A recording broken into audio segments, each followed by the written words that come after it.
Ẹ bá mi gbéga o, ẹ bá mi yìn bàbá,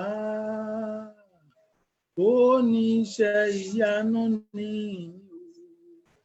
àwa máa rí bí lọ́lọ́run wa. Ẹ bá mi gbéga o, ẹ bá mi yìn bàbá, oníṣẹ́ ìyanu ni o. Àwa márìdì ò lọ́lọ́run wa. Ẹ bá mi gbéga o, ẹ bá mi yìn bàbá, oníṣẹ́ ìyanu nìyí o. Àwa márìdì ò lọ́lọ́run wa. Mo kí gbogbo ẹ̀yin ọmọ Ọlọ́run kú àkókò yìí níbi gbogbo tí ẹ wà. Mo gbàdúrà fún wa wípé àdúrà tá ń gbà lọ́sàn-án lóru yìí ó gbà o. A ó rí ọwọ́ Ọlọ́run nínú ilé wa. Ayọ̀ àti orí ọ̀fẹ́ ńlá kó máa bá wa gbé o. Ojú òsì ní ti ẹnikẹ́ni nínú wa. Bí a ti ń ké pe ni ó máa dá wa lóhùn. Ẹ ó rí ọwọ́ ọ̀wọ̀ Ọlọ́run nínú ayé yín. Ẹ jẹ́ ká gbàdúrà ní orúkọ Jésù. A tún lọ nínú ìsìn tòní, Ọlọ́run máa bá wa lọ. Alágbára ńlá tì wá lẹ́yìn. Má jẹ́ kójú ó tì wá o. Ibi má jẹ́ ó bá wa. Bẹ́ẹ̀ ni má jẹ́ káṣírí wa ó tú o. A ó kúkú máa yìn ọ́. Jésù Olúwa wa. Àmín. À ń tẹ̀síwájú nínú ìwé orin ti ìjọ wa Christ Gospel Apostolic Church 274. 274. Oníṣègùn ńlá wà ní Jésù abánidárò. Ọ̀rọ̀ rẹ̀ múni lára dá. A gbọ́ ohùn ti Jésù. Èmi wà pẹ̀lú yín nígbà gbogbo.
dídùn lórí ìṣẹ́ra, orúkọ dídùn ní ahọ́n, orin tó dùn jùlọ ní Jésù, Jésù, Jésù.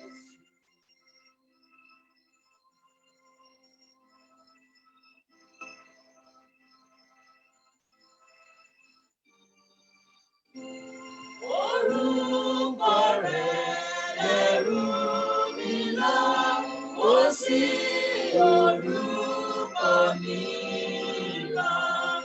Ọkàn mi ti fẹ́ láti kọ́ orúkọ rẹ̀ iyebíye. Ìró dídùn lórí ìṣẹ́ra, orúkọ dídùn ní ahọ́n, orin tó dùn jùlọ ní Jésù, Jésù. Arákùnrin, ẹ bá mi yìn, ẹ̀yin orúkọ Jésù. Arábìnrin, gbóhùn sókè, ẹ̀yin orúkọ Jésù. Ìró dídùn lórí ìṣẹ́ra, orúkọ dídùn ní ahọ́n, orin tó dùn jùlọ ní Jésù, Jésù, Jésù.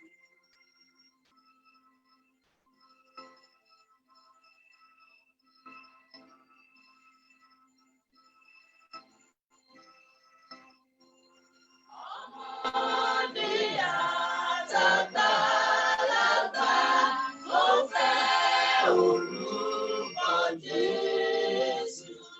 Nípa pípẹ́ nísinsìnyí láti ṣiṣẹ́ fún Jésù. Ìró dídùn lórí ìṣẹ́ra, orúkọ dídùn ní ahọ́n, orin tó dùn jùlọ ní Jésù, Jésù, Jésù.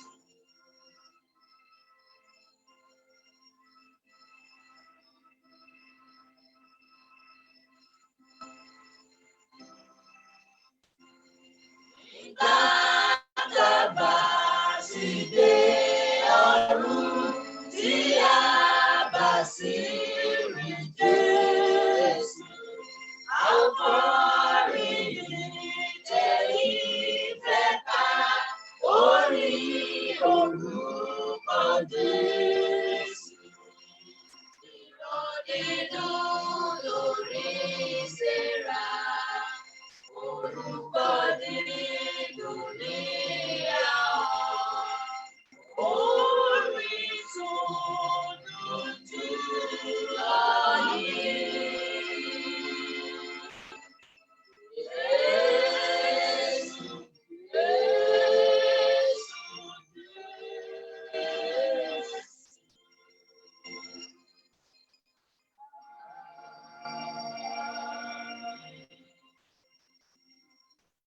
Ìwé Mátíù orí ìkẹtàdínlọ́gbọ̀n ẹsẹ̀ kẹẹ̀ẹ́dọ́gbọ̀n sí ìkọkànlélọ́gbọ̀n. Nígbà náà ni gbogbo ènìyàn dáhùn, wọ́n sì wí pé kí ẹ̀jẹ̀ rẹ̀ wà ní orí wa àti ní orí àwọn ọmọ wa. Nígbà náà ni ó dá Bárábà sílẹ̀ fún wọn, ṣùgbọ́n ó na Jésù, ó sì fi lé wọn lọ́wọ́ láti kàn án mọ́ àgbélébùú. Nígbà náà ni àwọn ọmọ ogun baálẹ̀ mú Jésù lọ sínú gbọ̀ngàn ìdájọ́, wọ́n sì kó gbogbo ẹgbẹ́ ogun tì í, wọ́n sì bọ́ aṣọ rẹ̀, wọ́n sì wọ̀ ọ́ lé aṣọ òdòdó, wọ́n sì hun adé ẹ̀gún, wọ́n sì fi dé ilé orí, wọ́n sì fi ọ̀pá ìyèlé ilé ọwọ́ ọ̀tún, wọ́n sì kúnlẹ̀ níwájú rẹ̀, wọ́n sì fi ṣẹ̀sín wípé kábíyèsí ọba àwọn Júù. Wọ́n sì tutọ́ sí i lára, wọ́n sì gba ọ̀pá ìyè náà, wọ́n sì fi lù ú ní orí. Nígbà tí wọ́n fi ṣẹ̀sín tán, wọ́n bọ́ aṣọ náà kúrò lára rẹ̀, wọ́n sì fi aṣọ rẹ̀ wọ̀ ọ́, wọ́n sì fà á lọ láti kàn mọ́ àgbélébùú. Ògo ni fún Ọlọ́run lókè ọ̀run. Glory be to God in heaven. Mo ṣí Bíbélì mi sí Epísítélì ti Jòhánù kínní. I open my Bible to the first epistle of John, Orí ìkẹta chapter 3, ẹsẹ̀ àkọ́kọ́ ń bẹ̀. the first verse. Epísítélì ti Jòhánù kínní. The epistle of First John, Orí ìkẹta ẹsẹ̀ àkọ́kọ́. chapter 3, verse 1. Ẹ wo orú ìfẹ́ tí bàbá fi fẹ́ wa, tí a fi ń pè wá ní ọmọ Ọlọ́run, bẹ́ẹ̀ ni a sáà jẹ́. Nítorí èyí ni ayé kò sì mọ̀ wá, nítorí tí kò mọ òun. Behold, what manner of love the Father hath bestowed upon us, that we should be called the sons of God. Therefore, the world knoweth us not, because it knew him not. Àkórí ọ̀rọ̀ Ọlọ́run tí a fẹ́ gbàdúrà sí láàárọ̀ yìí, The topic of the word of God that we are going to pray upon this morning, òun ni mo pè ní wọn kò mọ̀. I titled it, They Don't Know You. Wọn kò mọ̀. They don't know you. A wà ní ayé tó ní agbára lákòókò yìí. We're in a powerful world at this time. Ayé tí ó gbogbo ti ń dojúrú lóríṣiríṣi. The world in which everything is being scattered every day. Tó jẹ́ wípé bá a ṣe rí kọ́ lánàá ló ṣe tún wà lónìí. That we see it as it is not the way we see it yesterday. Gẹ́gẹ́ bí ìwé oníwàásù orí kẹwàá ẹsẹ̀ ìkarùn-ún. According to Ecclesiastes chapter 10 verse 5. Ìwé oníwàásù. Búburú kan ń bẹ tí mo rí lábẹ́ oòrùn. Bí ìṣìnà tó ti ọ̀dọ̀ àwọn ìjòyè wá. Ìṣìnà tó ti ọ̀dọ̀ àwọn ìjòyè wá sì ní pẹ̀lú bó ṣe rí nìyẹn. Búburú kan ń bẹ tí a rí lábẹ́ oòrùn yìí. There's an evil we see under the sun. Ìṣìnà tó sì tọ̀ ọ̀dọ̀ àwọn ìjòyè wá ni. And the wrongdoing from the leaders. Àwọn ìṣẹ̀lẹ̀ búburú wọ̀nyí. These evil doings. Ó ṣẹ̀ ó ti ọ̀dọ̀ àwọn ìjòyè wá. It come right from the Àwọn wo là ń pè ní ìjòyè? Who are the chiefs? Àwọn tó yẹ kán má gba búburú láàyè. The people that are not supposed to permit evil. Àwọn tó yẹ kán mọ ìtumọ̀ búburú. The people that ought to know the meaning of evil. Ǹjẹ́ mọ̀ pé àwọn ganan tún gba búburú láàyè? You know that they permit evil. Àbájọ tí ìwé Hosea orí kẹrin ẹsẹ̀ kẹfà fi wí pé. No wonder why the book of Hosea chapter 6 verse 4 says. Àwọn ènìyàn mi kò mọ̀ mí. Because my people did not know me. Àwọn ènìyàn Ọlọ́run wọn ò mọ Ọlọ́run. The people of God, they don't know God. Torí pé wọn ò mọ Ọlọ́run. And because they do not know God. Ẹ jẹ́ ká wo oríṣiríṣi ohun tó ń ṣẹlẹ̀ lónìí. Let's look at what is even happening now. Púpọ̀ nǹkan tó ń ṣẹlẹ̀ sí ọ. Many of the things that is happening. Àwọn tó ń ṣe sí ọ ò mọ̀ bó o ṣe jẹ́. People that are doing it against you, they don't Wọ́n know mọ who you Ọlọ́run are. gan-an. They don't even know God. Ẹni tí ò mọ Ọlọ́run kò lè mọ ènìyàn. People that do not know God, they cannot know Ẹni tí ò mọ̀ bí Ọlọ́run ṣe jẹ́. The people that don't know Ẹni tí ò mọ̀ God. bí iṣẹ́ Ọlọ́run ṣe rí. The people that don't know Ẹni how tí the ò work mọ of nǹkan God tí is. Ọlọ́run ṣe. They don't know what God Tí ò is mọ nǹkan doing. tọ́lọ́run lè ṣe. They don't know what God Tí ò can mọ do. agbára rẹ̀. They didn't even Tí ò know ní the power ìbápàdé of God. pẹ̀lú rẹ̀. And they did not have any Kò encounter lè with mọ̀ you. ọ́ sí nǹkan kan. They cannot know you as Ọ̀dọ̀ anything. wọn náà ni wàhálà yìí ti ṣẹlẹ̀ wá. And the evil comes from them.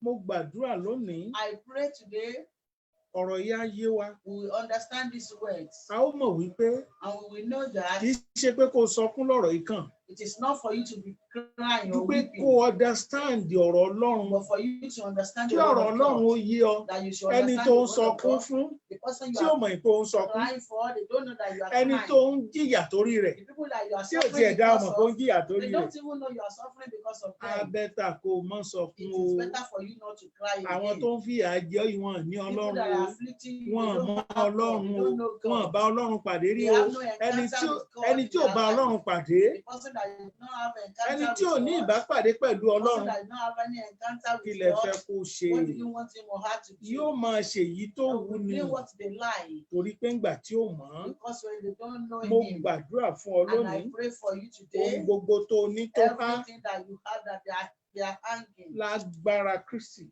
by the power of Ẹ̀mí àwọn Christ, wòlíì ó kúkú gbà the fún ọ. spirit of the prophet will retrieve it for Mo ní you. lórúkọ Jésù, I say in the name of Jesus, Ọlọ́run ó gbà fún ọ. God will take it for you. Ẹ bá mi pàdé nínú ìwé Jòhánù Meet me in the book of John, orí ìkẹrìndínlógún. John chapter 16. Jòhánù orí ìkẹrìndínlógún. John chapter 16. Èmi fẹ́ kà á fún ara mi bíbá. I want to read it by myself. Ẹsẹ̀ ìkejì àti ìkẹta péré náà ni. Just verse 2 and 3. Ẹ gbọ́. Wọ́n ó yọ yín kúrò nínú sínágọ́gù. Àní àkókò ń bọ̀ tí ẹnikẹ́ni tí ó bá pa yín yóò rò pé òun ṣe ìsìn fún Ọlọ́run. Ẹsẹ̀ kẹta. Nǹkan wọ̀nyí ni wọ́n ó ṣe nítorí tí wọn kò mọ bàbá, wọn kò sì mọ̀ mí. They shall put you out of the synagogue. Yea, the time cometh that whosoever killeth you will think that he does God's service. And these things will they do unto you, because they have not known the Father nor me. Ohun mẹ́ta ni Bíbélì sọ pé wọ́n fẹ́ ṣe bí. The Bible says they are going to do Torí three wọn things kò here. mọ Jésù Kristi ló sọ, ó ní wọn ò mọ Ọlọ́run, ó ní wọn ò mọ Jesus òun. said they don't know God, neither do they know Ìbá him. jẹ́ pé àjẹ́ mọ Ọlọ́run á máa fàjẹ́ Assuming witches ìjẹ́ ọ́. know God. Ìbá jẹ́ pé àwọn aṣekúpani èèyàn wọ́n And mọ these Ọlọ́run wicked wọ́n á máa ṣekúpàyàn. Assuming they know you, will they kill people? Ìbá jẹ́ pé wọ́n mọ̀ pé ohun tó o bá ti ṣe lọ́dọ̀ Ọlọ́run ló gbà. Assuming they know that whatever you do, Wọ́n á for ti God, you pa will iṣẹ́ collect ibi it. mọ́ kúrò lára wọn They will lọ́dọ̀ ara not be wọn. doing evil again. Ṣùgbọ́n wọn ò mọ Ọlọ́run, wọn ò mọ ènìyàn. But they don't know God, neither do they know man. Má wulẹ̀ sọ pé wọ́n sì bọkàn jẹ́. Don't cry and don't be Wo sorrowful. àwọn tán gba iṣẹ́ lọ́wọ́ rẹ̀, àwọn People tán that have gba ọkọ snatched rẹ̀, your àwọn tán job, gba your aya rẹ̀, husband, your àwọn tán wife, gba property ẹ̀. or your properties. Wọ́n mọ Ọlọ́run. They don't know God. Gbọ́ nǹkan tán sọ bí wà. Hear what they say here. Wọ́n ní wọn ó yọ yín nínú sínágọ́gù. They said they will put you out of synagogue. Wọ́n á lé yín jáde nínú sínágọ́gù. They will chase you out of synagogue. Kí la ń pè ní sínágọ́gù? What do we call synagogue? Sínágọ́gù èkíní, The first thing ó jẹ́ ibi ìbá Ọlọ́run pàdé. is a place of encountering with God, Tán ti ń sin Ọlọ́run. where they worship God, Tí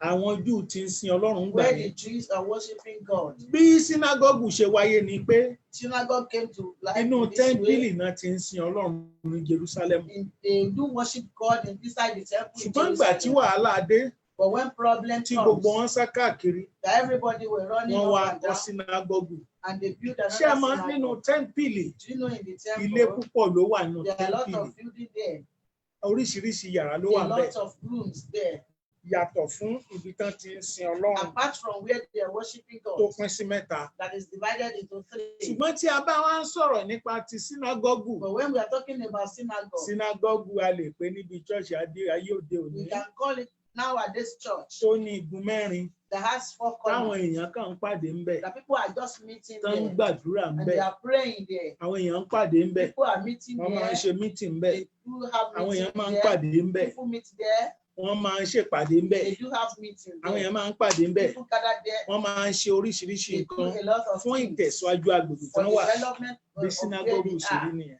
That is how synagogue Bíbélì looks sọ, like. Jésù fúnra ẹ̀ ló sọ, Jesus ó ní himself ìgbà kan bọ̀ says, tán ó fẹ́ yọ ọ́ kúrò nínú he said the sínágọ́gù. time is coming that they want to put you out of that synagogue. Tí ẹ̀yin èmi àti èmi náà bá wò ó If you lákòókò tí a and wà I yìí, should examine it at the time we ṣé ẹ are, mọ̀ pé àkókò náà ti ń yọ do lójú? you know the time is far coming? Ṣé o mọ̀ pé wọ́n ti ń fi ọgbọ́n yọ kúrò nínú sínágọ́gù? You know that they are chasing you out of Ṣé ẹ mọ̀ pé synagogue. ìtumọ̀ sínágọ́gù ni pé You ó know the jẹ́ meaning of ibi synagogue ìpéjọpọ̀ fún is ayọ̀, a place of gathering together for church, ibi ìpéjọpọ̀ tá a ti ń gbọ́ information. a place where we gather together to hear Ṣé o mọ̀ pé information. lóde òní, Do you know that in this world, iṣẹ́ rẹ̀ ò dàbí iṣẹ́ mọ́? your work is not as it's supposed to be again? Lóde òní, Nowadays, wọ́n tiẹ̀ ti yọ ẹlòmíì kúrò ní ọkọ rẹ̀. some have been removed from their matrimonial home. lóde òní Nowadays, wọ́n ti gbaṣẹ́ kù lọ́wọ́ ẹlòmíì. some people's work has been taken àlàáfíà from wọ́n ti them. gbà kù lọ́wọ́ They have ẹlòmíì. taken some people good health from àwọn them. ènìyàn ló gbà á People have taken kì í it, ṣe Ọlọ́run. not torí God. Bíbélì sọ wípé For the Bible ènìyàn ló says, máa ṣe é. human being will do tí it. àkókò ń bọ̀ tán ó yọ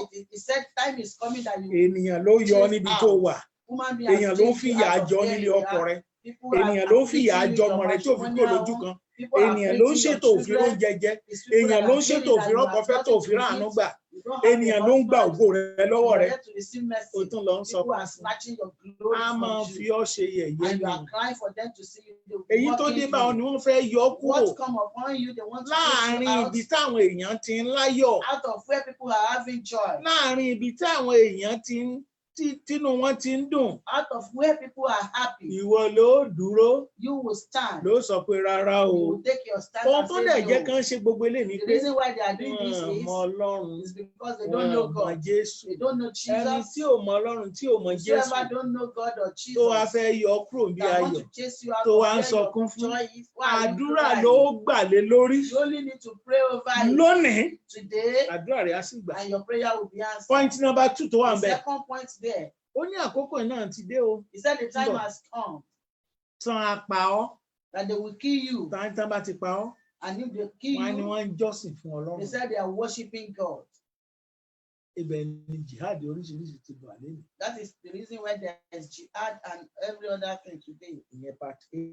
That is the first part part. B. The second part, òòrì tán wọ́n ní tán bá pa ọ́ tán wọ́n á ní wọ́n ń jọ́sìn fọ́lọ́. òòrì báwọn ẹni ibi ṣe ń ṣe jàǹbá. they said after killing a person, they will tó say bá they are lísìn sí worshiping God. news Look kò at sí how evil ones kò are sí good injuring news people. mọ́. There's no good news again. kò sí good news mọ́. No good news torí again. pé ojoojúmọ́ Because every day là ń pààyàn. they are killing people. kí ni ìtumọ̀ pé ká What pààyàn? is the meaning of kan ni wọ́n killing ń people? kan ni wọ́n ń jọ́sìn fún Ọlọ́run. And they say they are which means worshiping tán God. bá rẹ́ni tó ní ayọ̀ níwájú. Which means if there's tán bá anyone rẹ́ni that tó has ní joy, oríire níwájú. if there's anyone that tán has bá rí something, ẹni tó ní ògo níwájú. there's anyone wọ́n that á has lo glory ahead, agbára they will use their nínú power ẹ̀mí burúkú wọn. in their evil wọ́n words. á pẹ̀gì ẹ̀. They will peg the person. wọ́n á ní jẹ́ káyọ̀ yẹn ó They tẹ̀síwájú. will not allow the yes church wọ́n to á progress, máa jó. and they will be mo wá dancing. gbàdúrà lórí And ìta. I pray at this gbogbo ọkàn tó junction, jẹ́ wípé everyone that nínú ẹkún rẹ̀ lòun ti ń in ṣayọ̀. the morning they are rejoicing. ogun ọ̀run bìlulẹ̀ lónìí. The host of heaven will put them down today. ogun ọ̀run ó bìlulẹ̀ The host lónìí. of heaven put them down ayọ̀ today. rẹ ti ń bẹ lọ́wọ́ Your wọn. joy in their tán hands gbà tán fi ń pa ọ́ that they lẹ́kún. have snatched and they are making Ọlọ́run you to gbà fún ọ lónìí. cry.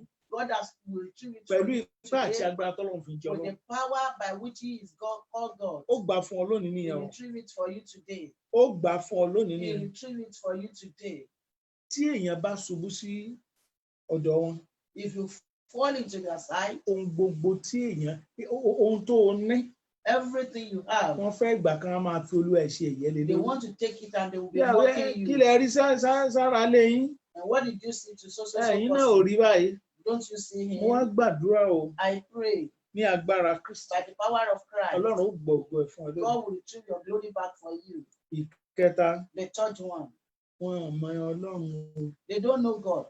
ẹni tí ò mọ Ọlọ́run Somebody that did not know God tí ò sì mọ Jésù and did not know Jesus ẹni búburú ni. is an evil person. a gbọ́dọ̀ wòran. We must not be looking at that ẹ̀yin person. ò mọ̀ wípé Don't you know agbára that?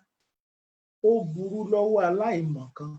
You know that power is very dangerous in the hand of an ignorant torí a fi agbára ọwọ́ ẹ̀ ṣèbàjẹ́ fún yín. because he will use his power to destroy people. òun ló wà nínú ìwé oníwàásù orí kẹwàá ẹsẹ̀ karùnún It's tí in a the sọ book of lẹ́ẹ̀kan. Ecclesiastes chapter 10 verse 5. àní ọ̀rọ̀ dàbí ẹni tí ó gbé ìbọn dání ni It's like someone holding a gun, ṣùgbọ́n tí kì í ṣe trained security man. but the person is not a trained security. untrained security man tó gbé ìbọn dání. An untrained security man that is holding á gun, bà ohun tó dára jẹ́ o. he will destroy good things. á bà ohun tó dára He will jẹ́. destroy good things. a ò sì gbúdọ̀ wo kó bà ohun tó dára And we jẹ́. must not look at him to destroy good things. torí ìdí èyí Because of this, là á ṣe gbàdúrà lónìí. we will pray today. kí ni Matthew níbi tán kà fún ẹ Matthew 27 verse 30 wí. Matthew 27:30. Matthew 27:30 ó sọ̀rọ̀ ńlá kan. wọ́n sì tutọ́ sí i lára. wọ́n sì tutọ́ sí i lára. Wọ́n sì gbà. Kí ló dé tán fi tutọ́ sí Jésù lára? Why did they spat on Jesus? Nígbà tán mọ Ọlọ́run ni. Because they don't know God. Ẹni tí ò mọ Ọlọ́run kí ló fẹ́, a ní kí ló ń fẹ́ fi Jésù ṣe? Somebody that does not know God will be Wọn ò asking mọ Ọlọ́run, what wọn ò does mọ he want to Jésù. do with Jesus. They don't know God, they don't know Jesus. Wọ́n sì gba ọ̀pá ìyè náà, wọ́n sì fi lù ú ní orí. Wọ́n gba ọ̀pá ìyè lọ́wọ́ rẹ̀. And they took this scepter Wọ́n of gba ọ̀pá ìyè life lọ́wọ́ from him. Jésù. from Jesus. Wọ́n fi lù ú lórí. And they use it to Kí ló beat ṣe him. jẹ́ orí ìjẹun fi lù tán fi Why lù did they lápá beat tàbí him on his lẹ́sẹ̀? head, not his leg? Ẹ̀yin ti Or gbàgbé pé forgotten. ohun téèyàn bá fẹ́ jẹ́ láyé orí ni Whatever you want to be in life is your head, pé kó má lè jẹ́ orí mọ́, so that it will not be the head again, pé kó má lè wà láyé rẹ̀ mọ́. so that it will not be in his position Àwọn tó ń again. gbógun tiẹ̀ náà tó People bá that rántí are waging war against you, if you notice wọ́n fẹ́ them, kí àyè rẹ̀ ó bọ́ lọ́wọ́ they rẹ̀. want you to lose your position. Torí ìdí èyí, Because of this, à á gba dangerous prayer we lénìí are going to render a dangerous prayer tí today, mo dẹ̀ fẹ́ kí o gbà but I dáradára want you to render very well. lágbára Kristi. By the power of Christ, Ojú òsì ní tì ọ́. you will not be ashamed. Number one, The first one tá a kọ́kọ́ sọ fún that we Ọlọ́run. are going to tell God, Ẹ pe orúkọ Jésù nígbà mẹ́ta. you will call the name of Jesus 3 times. Orísun agbára ẹni tó ń bá mi jà. The source of power of the person fighting with you. Orísun agbára ẹni tó ń yọ The ayé source mi of lẹ́nu. power of the person that is troubling my Kí life. orísun yẹn ó bàjẹ́ lórúkọ Let the Jésù. source be destroyed today. Orísun yẹn kó laná lórúkọ The Jésù. source to be consumed to be set Lórúkọ ablaze Jésù, today. kórísun yẹn ó laná In lórúkọ Jésù. Jesus' name, the source should be set Agbára ablaze tó ń today. bá mi jà. The power that is fighting against me. Agbára ẹni tó ń bá mi The power jà. of the person fighting against Kì í ṣe ẹni tó ń me. bá mi jà náà. Not the person A fighting ní with agbára me. tán fi ń bá mi The jà. power they use to fight Agbára with yẹn you. máa The bàjẹ́. power should be destroyed. Agbára yẹn máa The power bàjẹ́. should be destroyed. Agbára tán fi ń bá mi jà The lọ́sàn-án. power in which they are fighting Agbára with tán me fi in ń the bá mi jà afternoon. lóru. They are fighting with Agbára tán me fi in ń the bá mi jà night. lórí ọmọ mi. They want to Agbára fight tán with fi ń me bá mi over jà my lórí aya children, mi. over my Ní wife. orúkọ In the Jésù. name of Jesus Ó yá Christ, bàjẹ́. the power be Ó destroyed yá today. bàjẹ́. Be Ó destroyed yá today. àdúrà o. Ní orúkọ Jésù. Ní orúkọ ńlá ti Jésù. Ní agbára ńlá ti Jésù. Agbára tó ń bá mi jà. Agbára tó fẹ́ fi bá mi jà. Kì í ṣe ẹni tó sì ń bá mi jà mọ́. A ní agbára yẹn gangan. Kágbára yẹn ó máa bàjẹ́. Kí agbára yẹn ó máa bàjẹ́. Mo lọ sí orísun agbára tó ń yọ mí lẹ́nu. Ìwọ orísun agbára yìí, ó yá máa laná, máa gbiná, máa laná, máa gbiná, máa laná, máa gbiná, máa laná. Lórúkọ Jésù, máa gbiná. Orísun agbára tó ń yọ mí lẹ́nu. Gbiná. Gbiná. Mo ní kó gbiná. Lórúkọ Jésù, mo ní kó gbiná. Ní orúkọ náà bàbá, mo ní kó gbiná. Ní orúkọ náà mo ní kó gbiná. Ní orúkọ náà mo ní kó gbiná. Àní orísun agbára tó ń bá mi jà. Mo ní kó gbiná lórúkọ Jésù Kristi. Máa gbiná lórúkọ Jésù Kristi. Ní orúkọ Jésù Kristi máa gbiná. Jésù Kristi Olúwa wa. Ẹ gbọ́ ohun tí Ọlọ́run sọ fún bí a ti ṣe Hear what the gbàgbà. Lord says as we are praying. Ẹ sọ fún Ọlọ́run. Tell the Lord, Agbára tó fẹ́ sọ mí di aláìmọ̀ọ́ṣe. the power that wants to turn me to Agbára tó lóun fẹ́ sọ mí di an incompetent person. Kò kájú àyè ẹ̀yẹn Is jọ. not competent. Agbára tó fẹ́ sọ mí di kájú The power that ẹ̀jọ̀. wants to turn me to an incompetent Agbára yìí máa person. bàjẹ́ lónìí. This power be destroyed Agbára yìí máa today. bàjẹ́ lónìí. This power be destroyed today. Agbára yìí máa bàjẹ́ This lónìí. power be destroyed Agbára yìí today. máa bàjẹ́ lónìí. This power Ó be yẹ ẹ sọ bẹ́ẹ̀ destroyed fún Ọlọ́run. today. Ní orúkọ Jésù. Ní orúkọ Jésù. Ní orúkọ Jésù. Agbára tó fẹ́ sọ mí di ẹni tí ò kájú ẹ̀. Ọlọ́run mi tí mi bá kájú ẹ̀ ò ní kí n wá sílé ayé. Tí n bá kájú ọmọ ò ní sọ pé kí n bímọ lóde àgbáyé. Tí n bá kájú àti bọ́ ìyàwó mi ò ní sọ pé kí n láya. Tí n bá capable láti bímọ ò ní sọ pé kí n lọ sùn tí ọkùnrin tàbí kí n lọ fẹ́ ìyàwó. Torí pé ó gbà mí láàyè láti ṣe àwọn nǹkan ó túmọ̀ sí pé mo capable láti ṣe. Ìjẹ́ agbára tó fẹ́ mú mi tó fẹ́ sọ mí di aláìcapable. Ìwọ agbára yìí mo dojúkọ lónìí. Lórúkọ Jésù ìwọ agbára yìí máa bàjẹ́, máa bàjẹ́, máa bàjẹ́, máa bàjẹ́. Agbára tó fẹ́ sọ mí di ẹni tí ò kájú àyè rẹ̀. Agbára tó lóun ó sọ mí di ẹni tí ò kájú àyè ẹ̀. Àkọ́bí ni mí nílé bàbá mi. Agbára tó fẹ́ sọ mí di aláìkájú ẹni tí ò kájú láyè ẹ̀. Ní orúkọ Jésù Kristi. Ẹni gidi ló pè ní Ọlọ́run. Àní agbára tó fẹ́ sọ mí di aláìkájú àyè rẹ̀. máa bàjẹ́ lónìí, máa bàjẹ́ lónìí, máa bàjẹ́ lónìí, máa bàjẹ́ lónìí, máa bàjẹ́ lónìí, máa bàjẹ́ lónìí. Jésù Kristi Olúwa wa. Ẹgbọ́n tí Ọlọ́run sọ fún mi. Hear what the Lord says. Ẹ jẹ́ kí gbogbo wa ká gbé ọwọ́ lórí o. Let us put our hands on Olúwa our sọ pé head. ẹrù kan wà tó ti ń rù The kiri. Lord says there's a body that you have been Tó carrying ń all pè about ní ẹrù ayé. that is called the load of the evil ones. Kí ni purpose tó fi gbélé ọ lórí? And what is the purpose O of mọ lè carrying it? kájú ayé So that náà you will ni. not be competent in your Abájọ position. tára rẹ fi ń ṣe bákan. No wonder why your body Agbára is tó rí ẹ falling. fi ń ṣe bákan. No wonder why your head is Agbára tó fi falling. ní e-lock ní gbogbo bí. But no wonder you have e-lock everywhere. Agbára tó fi ń lálàá búburú tán fi ń No borí ẹ. wonder you have evil dream. Gbé and they ọwọ́ rẹ overcome lórí you. rẹ. Lay your hand on your Gbé head. so o rí bí mo ṣe ń fọwọ́ Lay your bàbá. hand on your head Wàá and kàn begin máa to fi rub pa ní it. báyìí. Begin to Ó rub mọ̀ pé orúkọ it. Jésù Begin to nígbà rub it mẹ́ta. and call the name of Pé Jesus three orúkọ times. Jésù nígbà Call the mẹ́ta. name of Jesus three times. Agbára. Ó pè orúkọ Jésù nígbà mẹ́ta. You call the name of Jesus Ó three wàá times. sọ fún Ọlọ́run pé You tell the Almighty agbára the power tí wọ́n gbélé mi lórí. that they put on my head. Agbára tán gbélé mi lórí. The power they put on my head. Tọ́nà òfin là mọ́. That my way are not opening again. Agbára tán gbélé mi lórí. The power they put on my Tí head. mo fi ń ṣàìsàn that I'm ojoojúmọ́. falling sick every day. Agbára tán gbélé mi The lórí. power they put on my Tí head. mo fi ń lálàá tí ò dára. I am having Agbára yìí máa evil bàjẹ́ dreams. lónìí. This power be destroyed Agbára yìí today. máa bàjẹ́ lónìí. This power be Máa destroyed sọ pé today. lórúkọ Jésù kó Say máa in the bàjẹ́. name of Jesus, the power should be Agbára tán destroyed. gbélé ọ lórí. The power they place Tí ohun on gbogbo your ò fi head, yẹ kó that tí ò rí things bó ṣe yẹ are kó rí. not as it's supposed to Agbára be. tán gbélé ọ The lórí. power they put on Tẹ́lómi your fi ń head, gba ìṣe rẹ ṣe. Agbára another tán person gbélé ọ lórí.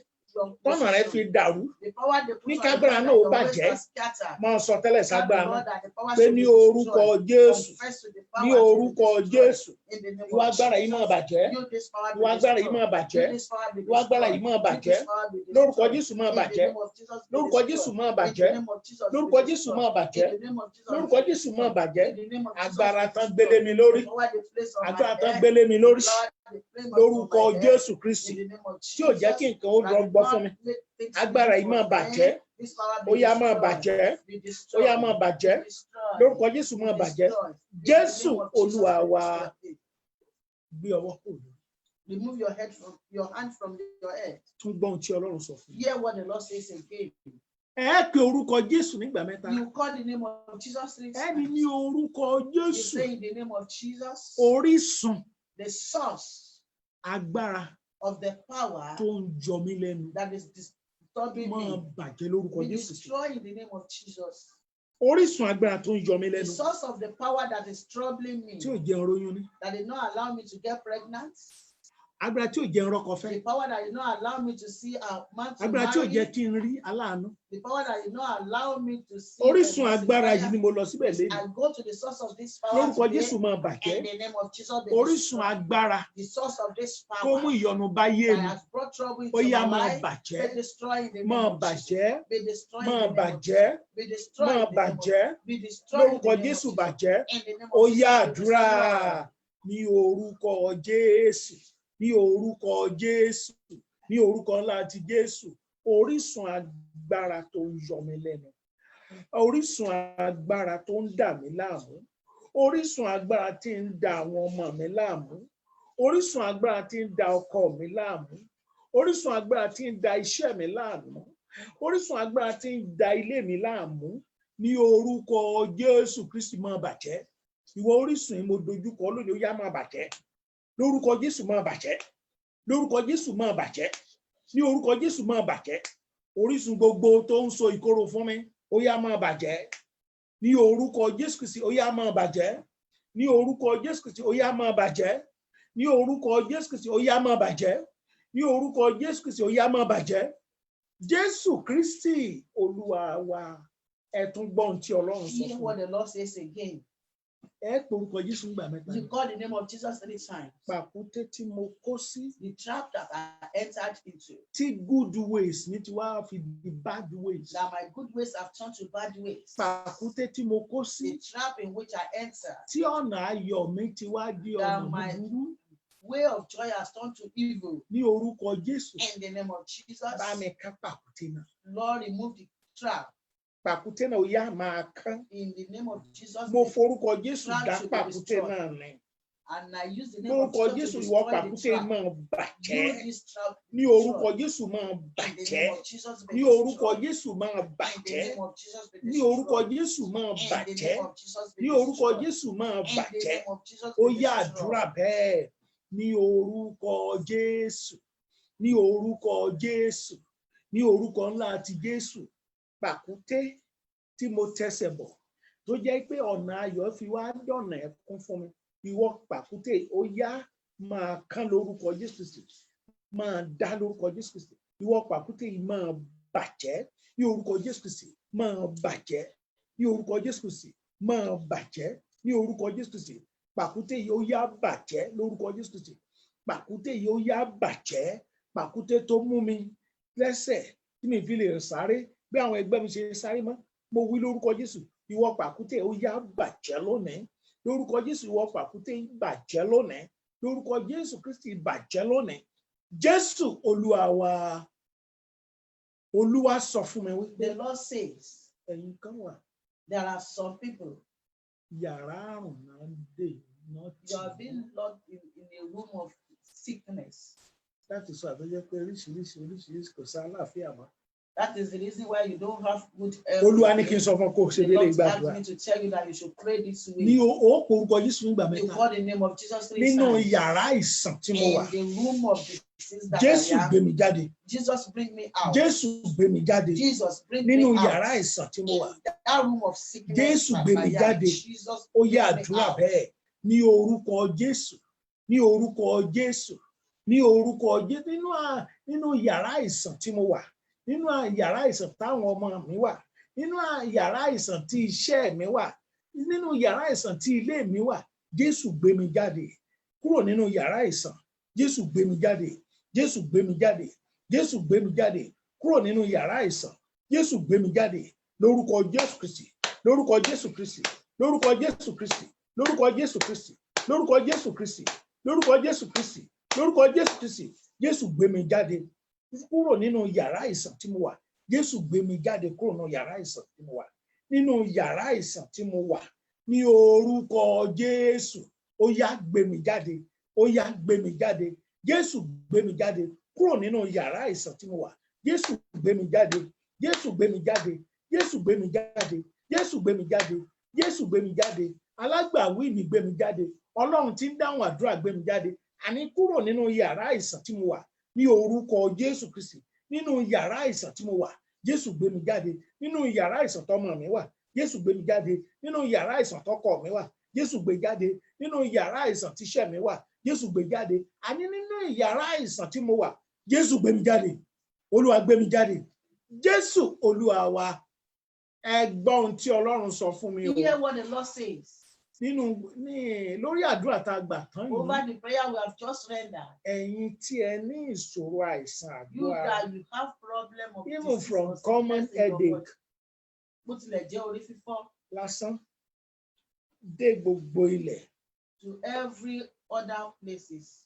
irú àìsàn tó kò mọ̀ ṣàlàyé No matter the kind of gbọ́n sickness tí you Ọlọ́run have, sọ fún mi hear what the Lord says. bàbá ti parí àdúrà yìí tán, After this prayer, kó lọ wá omi go and look for water. kó o gbàdúrà sí bó bá ṣe yí ọ Pray on it as you pé nínú yàrá understand àìsàn tí mo wà that in the room of sickness kí that Jésù I kó am, gbé ọ jáde Jesus should bring you out wàá wá mu omi náà and you drink the water. wàá mu omi náà Drink the wàá water máa wo ìṣẹ̀lẹ̀ and ìyanu look at the wonderful ìṣẹ̀lẹ̀ thing that ìyanu will happen. ayọ̀ And having bẹ̀rẹ̀ of joy látọjú ẹsẹ̀ á bẹ̀rẹ̀ sí ní that ṣẹlẹ̀ will sí ọ happen instantly. bẹ́ẹ̀ lolú Ọlọ́run So says the Lord of God. ògo ni fọ́lọ́run lókè ọ̀run Glory be to God mo in ní heaven. ògo ni fọ́lọ́run I lókè say ọ̀run glory be to God mo in ní ògo heaven. ni fọ́lọ́run lókè Glory ọ̀run be to God in ká tó heaven. kò ní páàtì bẹ́ẹ̀ Before we leave that ẹ part, pe orúkọ Jésù you nígbà call mẹ́ta the name of Jesus 3 times.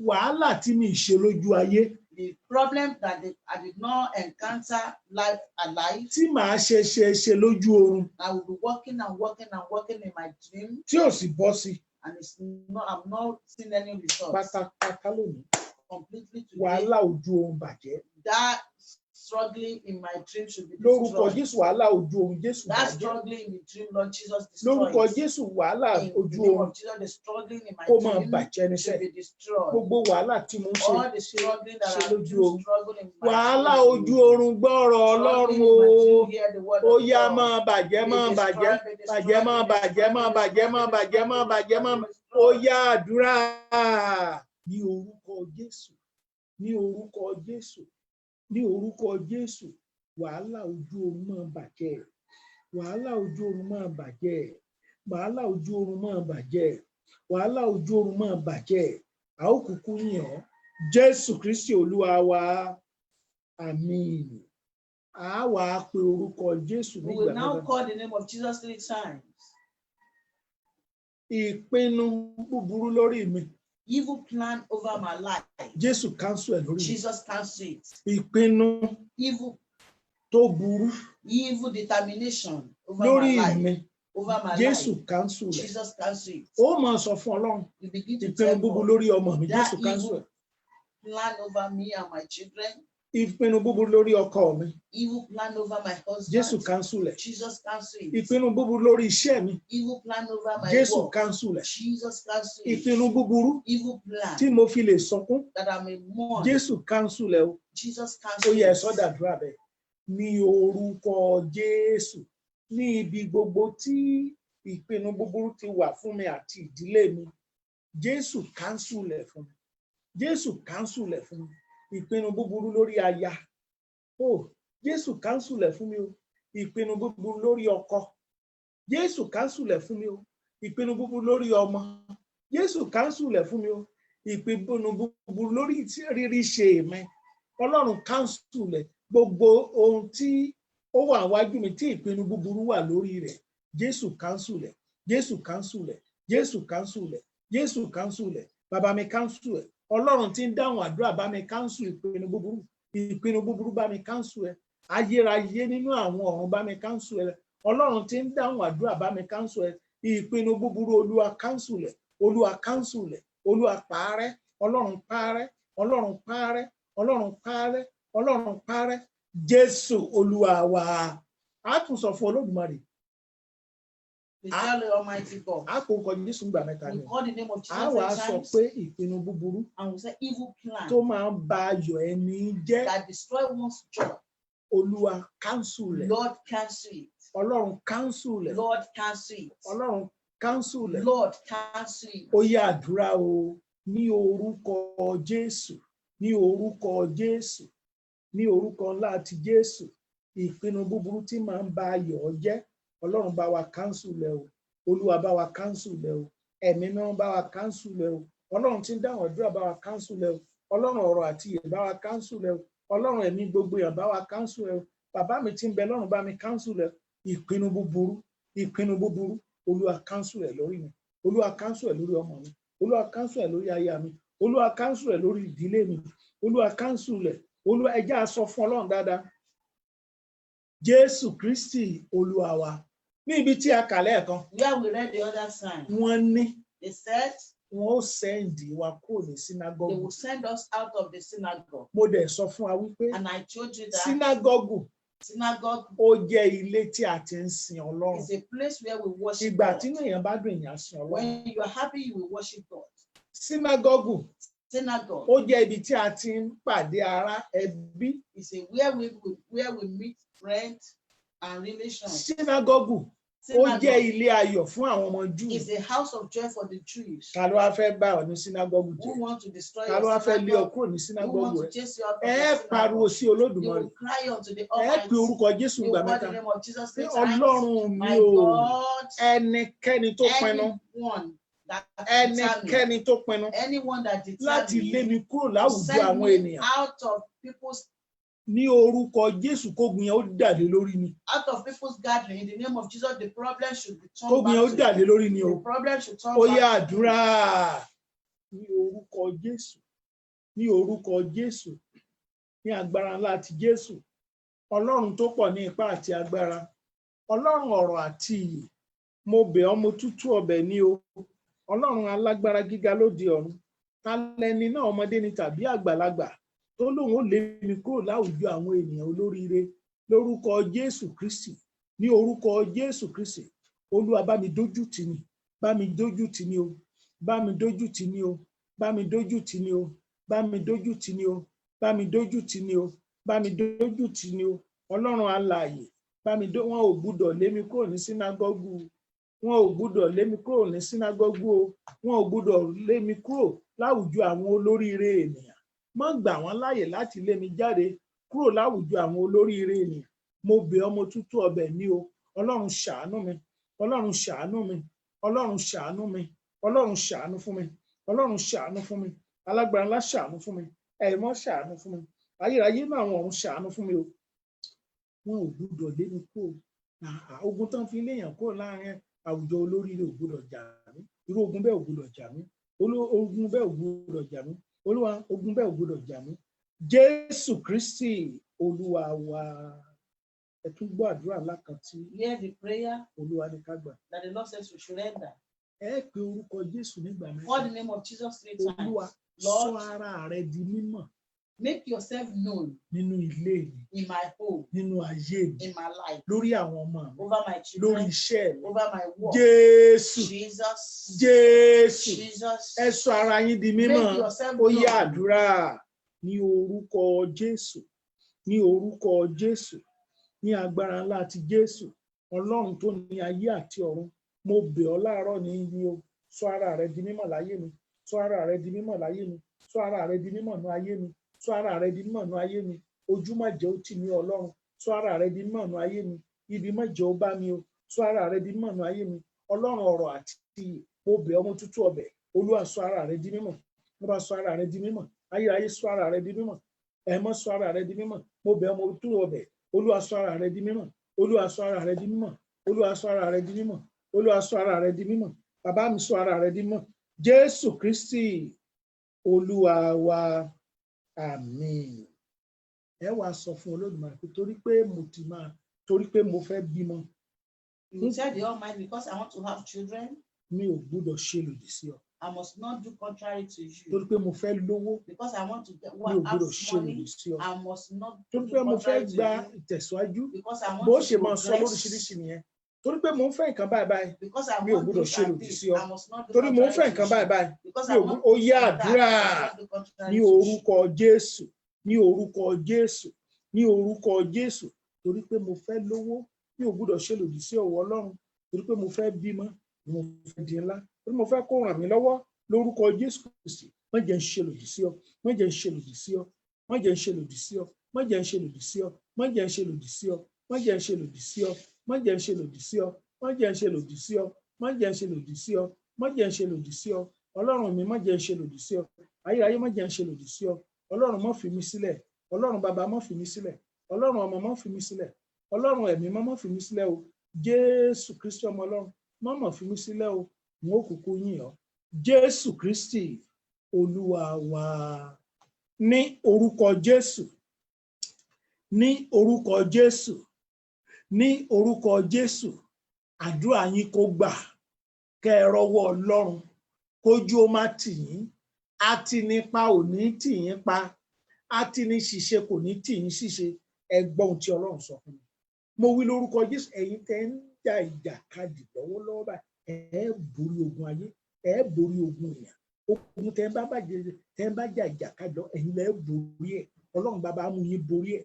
Ẹ borí ọ̀tẹ̀, ẹ borí wàhálà, ẹ borí ogun ẹnu iṣẹ́, ẹ ní ìtẹ̀síwájú, ayé yín ò ní dàrú, ìbànújẹ́ ò ní jẹ́ tiyín, ẹ ní ṣẹ̀sín, ẹ ní pẹ̀sín, ẹ ní rẹ̀sín, àdánwò ò ní kọlù yín lọ́sàn-án, kò ní kọlù yín lóru, ògo yín ò ní di tẹlòmíì. Lórúkọ Jésù, ògo yín ò ní di tẹlòmíì. Lórúkọ Jésù, mo ní kí ògo yín kó má ṣe di tẹlòmíì. Ayé yín ò ní rá, iṣẹ́ yín ò ní rá, ẹ̀yin fúnra yín ò ní rá o. Àdánwò ò ní kọlù yín, ẹ gùn lẹ́mìí, ẹ ní ìtẹ̀síwájú, ayọ̀ yín á pọ̀ gan-an. Lórúkọ Jésù, ayọ̀ yín á pọ̀ gan-an.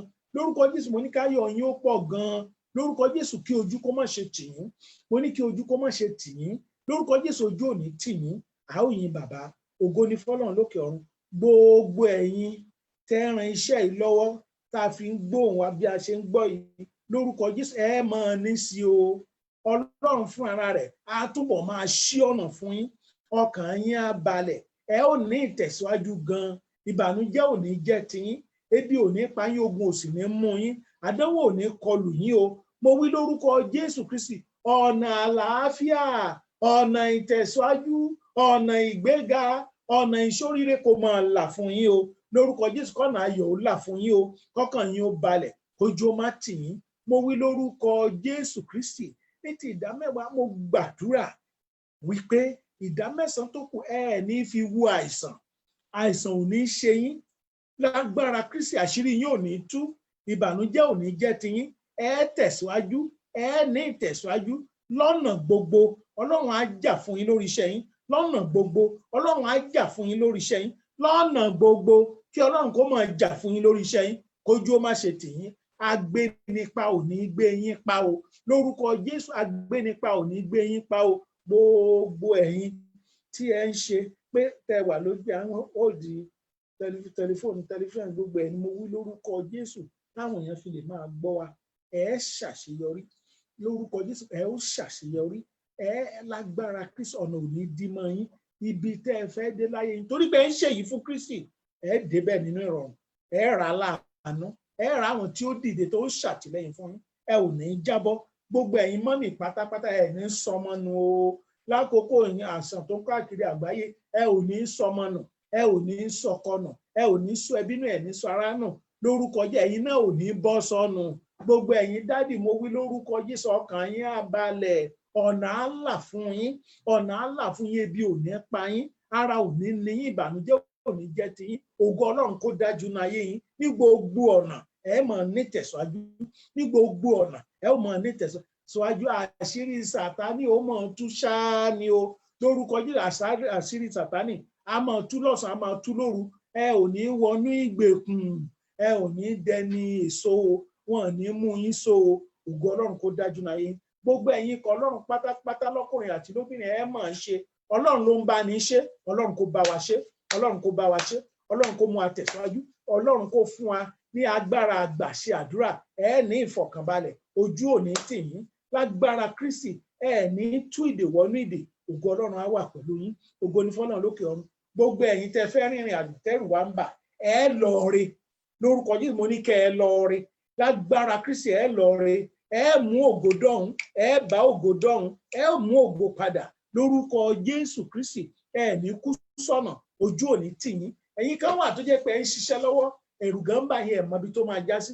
Wọ́n ní kí n sọ fún yín pé iṣẹ́ ayọ̀ ni, iṣẹ́ yẹn á dẹ̀ yọrí sáyọ̀, ẹ ní ọ̀pọ̀lọpọ̀ ìbùkún bẹ́ẹ̀, ẹ ò ní jábọ́, iṣẹ́ yẹn ò ní jẹmi, iṣẹ́ yẹn ò ní bọ́ kúrò lọ́wọ́ yín, ojú ò ní tì yín, àìsàn ò ní ṣe yín o. Ẹ ní fi ohun tẹ́ bá rí bẹ́ẹ̀, ẹ ní fi wo àìsàn o. Ògo Ọlọ́run kó di mọ̀nà ayé yín. Ògo ni fọ́lọ́run lókè ọ̀run. Ó dà, àṣẹ Ọlọ́run tó máa mú èèyàn kọ́lé, tó a bẹ̀rẹ̀, tó a dẹ̀ yọrí ẹ̀, tó a dẹ̀ gbé bẹ́ẹ̀ fúnra ẹ̀, ó wọnú ayé yín. Ní ti ẹ̀yin tẹ́ ń wojú Ọlọ́run fún, lórúkọ Jésù, ó yá ẹ lọ kọ́lé. Ọlọ́run bàbá kó kọ́ fún yín, Ọlọ́run ọmọ kó kọ́ fún yín. Ẹ̀yin tẹ́ ẹ tí ì parí, ẹ lọ yọrí ẹ̀ lórúkọ Jésù. Mo ní ẹ lọ yọrí ẹ̀. Ẹ̀yin tí ẹ ń ṣàìsàn, ẹ gbọ́, Ọlọ́run lòun ti wò yín sàn, ẹ kàn lọ mu omi tá a sọ yẹn, ẹ gbàdúrà ìwòsàn sí kẹdẹmú, ìwòsàn ti jẹ́ ti yín ni, ọkàn yín ti balẹ̀, ojú ò tì yín mọ́, ibi ò bá yín mọ́, ọwọ́ ọ̀tá ò ká yín mọ́, ẹ ò ṣẹ̀sín. Ògo Ọlọ́run kó dájú. Ní ti accident, ní orúkọ Jésù Kristi, ẹ̀mí mímọ́ ká kúrò, ò ní l'accident. Lóòótọ́ ò lálàá rẹ̀, lóòótọ́ Sátánì wéwé ẹ̀, ṣùgbọ́n kò ní wá sí ìmúṣẹ. Ní agbára Kristi tí ń bẹ, bí agbára Kristi tí ń bẹ, mo lóì kò ní wá sí ìmúṣẹ, ò ní l'accident. Ògo ni fọ́lọ́run lókè ọ̀run. Ìlérí Ọlọ́run á ṣẹ mọ́ ọ lára, a ó jọ yìn bàbá ni. Jésù Kristi Olúwa wa. Àmín, àmín, àmín lórúkọ Jésù. Jẹ́ ká farabalẹ̀ gbọ́ àwọn ìfilọ̀ wọ̀nyí. Let's listen to our announcement. A kú àdúrà. Well done. Lórúkọ Jésù, àdúrà wa ti gbà. In Jesus' name, our prayer is Irú answered. program bí eléyìí, This kind ó of sì tún program tẹ̀síwájú náà ni. is progressing. Ó di Sunday On ní Sunday, aago 10 náà ni. by 10 Ẹ tún a.m., pàdé wa meet us lákòókò bí eléyìí. at the same time. Lágbára Kristi. By the power of Gbogbo àwọn Christ, àdúrà wẹ́rẹ́wẹ́rẹ́ yìí all these little yóò kúkú prayer gbà. we are praying will be answered, Ẹ̀ẹ́dẹ̀ yìn Ọlọ́run. and you will have Ní testimony. agbára Ọlọ́run. In the power of God, Máa yọ program wa. our Mayo program Ó máa bẹ̀rẹ̀ ní August. will start by this August. Lágbára Kristi. By the power of Á bẹ̀rẹ̀ ní Christ, August. We are going to À á start by bẹ̀rẹ̀ ní August. ọjọ́ kẹtàlá, We are going to start on the à á parí 13th ẹ̀ sí ọjọ́ kẹẹ̀ẹ́dógún. and we round off on 15th. À á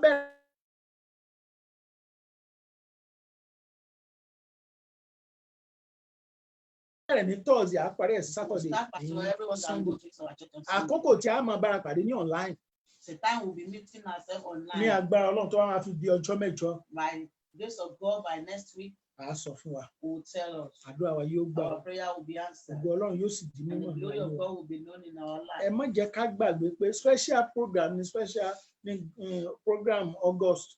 Don't forget that August Mayo is a special Kò sí program. nǹkan tá a ṣe àṣẹ náà There's ni. nothing we can do but as to Bó bá observe ti ṣe it. gbà náà ni We observe it the way we can. lórí online àṣẹ The online we will do it. ojú òsì ní tiwa. We will not be Tó bá ashamed. dẹ̀ di September By September ìkẹrin 4th títí dé àárọ̀ ìkẹfà, to 6th in the ó túmọ̀ morning. sí Friday to It means Sunday on morning, Saturday through Sunday morning. Solemn Assembly wa There's going to be a solemn tí assembly gbogbo àwọn òṣìṣẹ́ máa ń ṣe that all workers do observe nínú iṣẹ́ ìránṣẹ́ Òkè Ìtúsílẹ̀. in this ministry.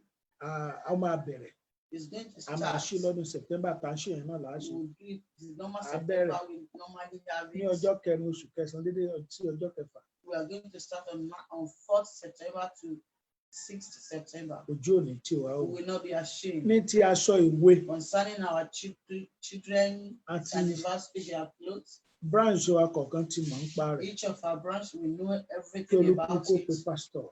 Let everyone call it our Ojú òní pastor. tí wàá wò. We will not be ashamed. Ní agbára Kristi, By the power of Christ, à ń tẹ̀síwájú náà ni. we are progressing. Ojú òsì ní tiwa.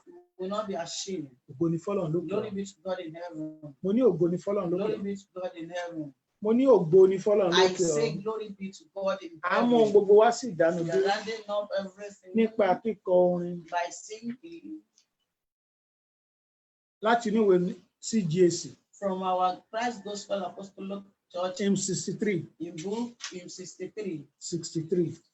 In Fún àánú tó 63. pọ̀ bí iyanrìn tí mò ń gbà lójoojúmọ́ láti ọ̀dọ̀ Jésù Olúwa, kí lèmi ò fi fún un? Kí lèmi ò fi fún Olúwa?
Mo ní ṣe kó